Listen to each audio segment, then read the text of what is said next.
Vida Longa CBN.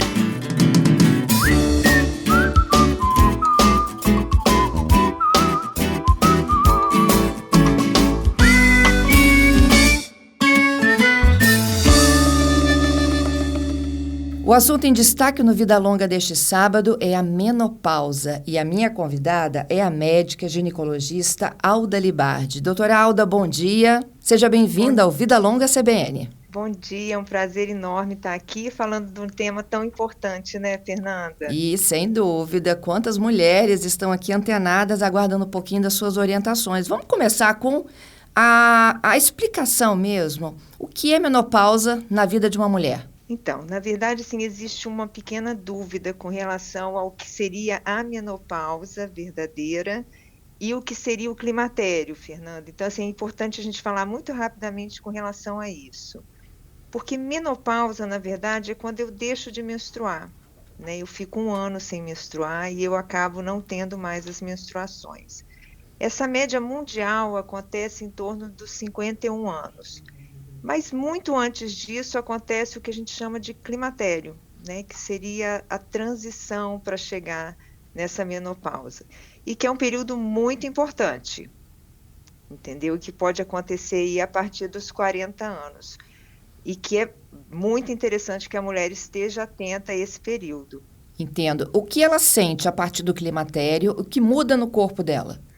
Então, a partir dos 40 anos, ela tem que estar muito atenta, porque ela vai começar a ter alguns sinais que ela precisa já reportar, né? Começar a conversar com a sua médica, com a sua ginecologista, que seriam uma piora ali do padrão do peso, do sono, da irritabilidade, né? Elas ficam um pouquinho mais sensíveis. Então, não é só a questão da menstruação, né? Que às vezes elas ficam esperando a menstruação ir embora. Isso às vezes vai acontecer 8, 10 anos, né, lá na frente. Então, elas têm que já ter uma atenção especial com relação ao peso, à irritabilidade, um sono pior, né? Então, assim, um choro mais fácil. Então, tudo isso já vai chamando atenção e ela tem que conversar sobre isso nas consultas ginecológicas. Esse período após os 40 anos que a gente pode chamar de transição para menopausa, o climatério, né? Ou a perimenopausa. Doutora, e o que a medicina tem hoje para ajudar a passagem tanto do climatério quanto a chegada da menopausa? Então, a primeira coisa que a gente precisa conversar com essa paciente, até mesmo antes dos 40, é que ela tem que ter um bom estilo de vida, né? Eu falo que isso é um divisor de águas, assim, ela tem que aprender a se alimentar bem, ela tem que aprender que a atividade física tem que fazer parte da vida dela, independente da fase que ela estiver, porque ela vai entrar nesse processo aí dos 40 a mais, né, do climatério e da menopausa, bem melhor se ela entender que se alimentar bem, fazer atividade física, o processo do sono, né, ela tem que aprender que, desde sempre, ela precisa dormir bem, né, não esperar só entrar nessa fase para descobrir que o sono é um pilar muito importante. Então, tudo isso ela já tem que entrar na fase entendendo, né? Porque às vezes elas chegam já na fase com tudo isso já complicado, né? Sem dúvida alguma. Doutora Alda, eu ouço muitas mulheres, né, passando por esse período da vida e com muitas dúvidas sobre fazer ou não a terapia de reposição hormonal. O que a senhora pode me dizer sobre isso? Essa pergunta é super importante. Por quê? Porque, infelizmente, a gente ainda tem uma questão que, desde lá da década de 90, né, final da década de 90, início dos anos 2000, onde a gente teve um estudo muito robusto com relação à saúde da mulher nessa fase. Nos Estados Unidos, eles fizeram um estudo até chamado de WHI, onde eles usaram mulheres, né, com mais de 50 anos, para poder ver se os hormônios, né, seriam importantes, se causariam alguma alteração ou não.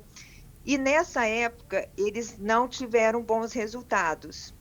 Mas isso aconteceu na década de 90, com pacientes completamente diferentes do perfil que a gente usa hoje, hormônios completamente diferentes do que a gente usa hoje. Mas, infelizmente, é um estudo que até hoje resbala tanto na sociedade como na classe médica, né? Isso, assim, já tivemos outros estudos, já tivemos mudança no perfil do paciente. Então, hoje, a gente, né, trabalha paciente mais nova, paciente quanto antes entrar na menopausa. Então, a gente precisa desmistificar isso, né? Porque eu falo que esse estudo já caiu por terra, né? A gente hoje tem hormônios que são muito mais seguros, né? Eu falo, hormônio não causa câncer, né? A gente precisa entender isso. O que o hormônio vai trazer para mim? Ele é protetor ósseo, cardíaco, cerebral. A gente pode falar aí que, por exemplo, a gente acabou, né, de ter, a Preta Gil morreu de câncer de cólon, né, de intestino. Terapia hormonal protege contra câncer de intestino. Então, assim, a gente precisa falar dos benefícios que a terapia hormonal causa, né, Fernanda? E concordo. O grande medo, acho que, da mulher hoje é tratar uma coisa e desenvolver algo mais sério de outra, né? Não, então, e a gente acaba deixando de falar dos benefícios. A gente fala, né, vai causar câncer.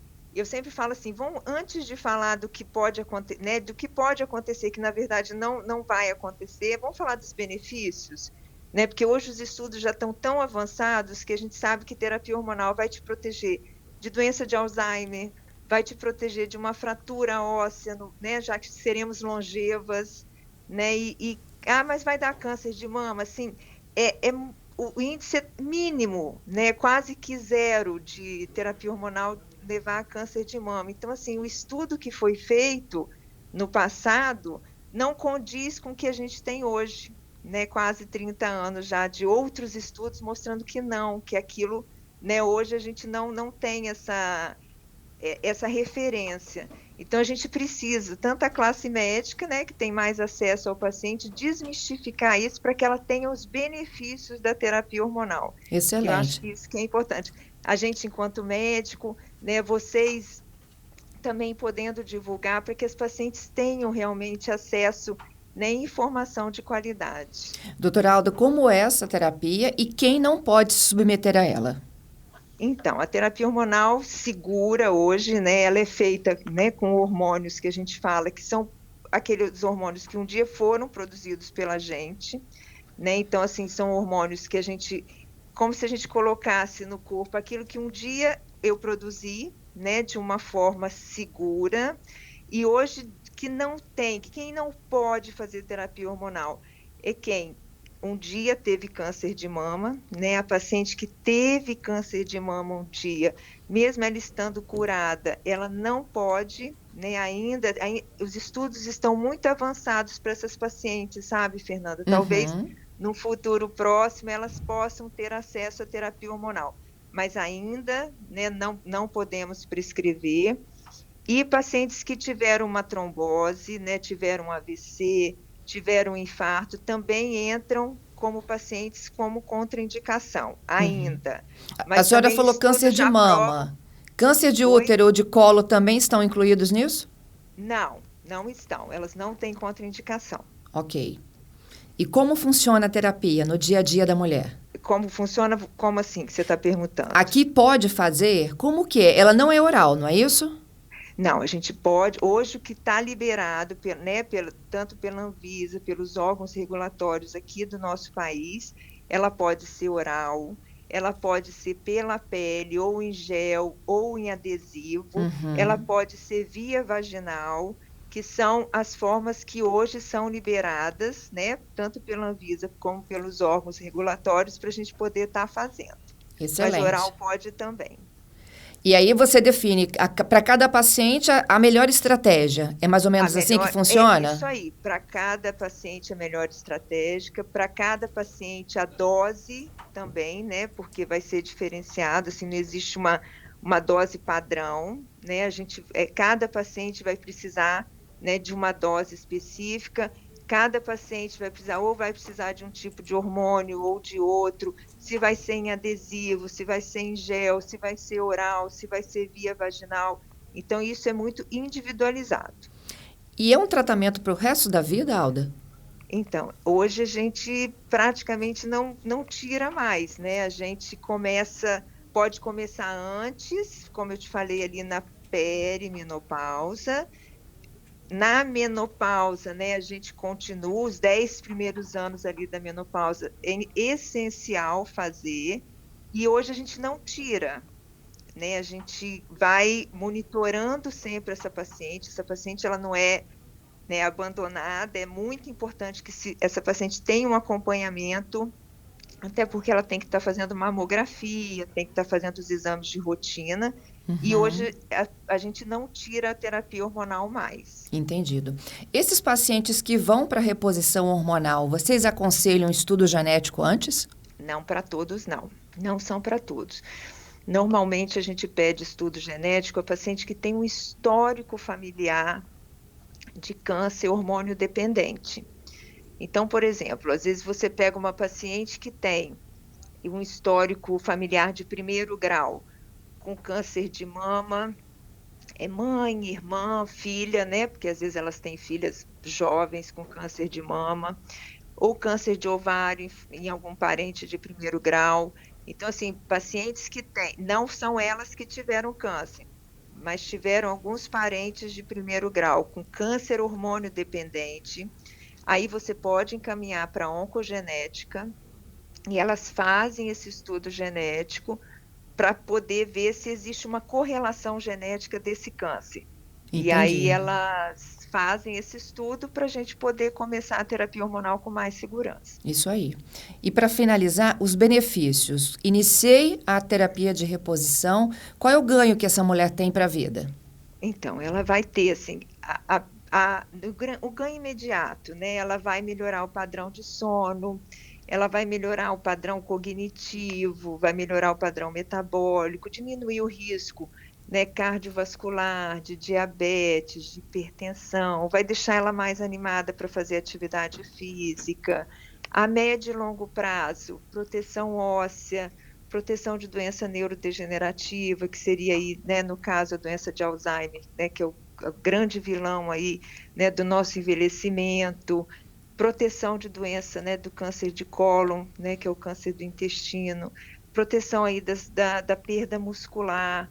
Então, assim, os benefícios são enormes, tanto o benefício imediato, né, daqueles sintomas que são muito presentes naquele momento que ela está, né, vivendo, como a médio e longo prazo. Nossa, como que a informação faz a gente quebrar vários mitos, né, que foram Não é, construídos. Então, hoje até na Europa, os governos, né, na Europa, eles se uniram para que essas informações sejam colocadas dentro das faculdades de medicina. Então, isso é muito interessante, Fernanda, porque saiu agora, nesse ano de 2025, eles colocaram, dentro das faculdades de medicina, existe um ensino para os alunos de medicina para que eles aprendam sobre terapia de reposição hormonal, seus benefícios, e que não só os médicos especialistas nisso possam estar aptos a fazer, porque você diminui muito o risco de doenças, né, no envelhecimento da mulher, o que você também onera menos, né, os serviços de saúde daqueles países. Exatamente. Então, assim, sim, você deixa essa mulher saudável, né? Doutora Alda, foi um enorme prazer ter essa oportunidade de debater um tema tão sensível contigo aqui nesta manhã de sábado, viu? E que a gente possa falar mais para que todas as mulheres tenham acesso a essas informações e que elas possam procurar informações de qualidade, que elas possam ter longevidade saudável. É isso. Porque isso que é mais importante, que a gente, né, eu falo assim, todo mundo vai envelhecer, mas que a gente possa envelhecer com saúde. Exatamente. Vida longa para a senhora. Até uma próxima oportunidade, hein? Foi um prazer enorme. Muito obrigada. Alda Libardi, minha convidada deste sábado do Vida Longa CBN, é médica ginecologista. Essa entrevista já também você acessa em podcast.